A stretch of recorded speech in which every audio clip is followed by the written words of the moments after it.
Sempre parlava de casos, de criminologia. Però avui toca narrar el que està passant a casa meva. He tingut por. Conciliar la vida personal amb la nostra vida professional és esgotador.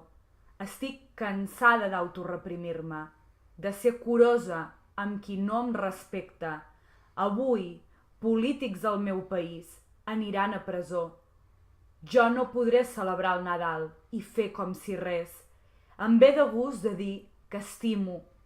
Estimo els que m'estimen, estimo els que em volen entendre, estimo els que volen informar-se, estimo aquells que no tenen maldat, estimo els meus companys i amics, estimo el nòvio i l'exnòvio que m'han acompanyat i s'han interessat per mi, estimo aquells que no pensen com jo, però desaproven el que està passant i han participat de fer quelcom diferent i condemnen la violència.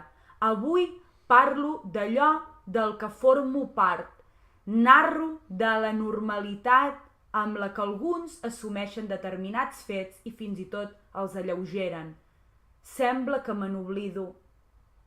Sembla que les obligacions i les preocupacions professionals es tornen totalitaristes. Però aquí estic, forta i valenta. S'ha acabat. Cantarem, lluitarem, tornarem a vèncer perquè el món m'entengui.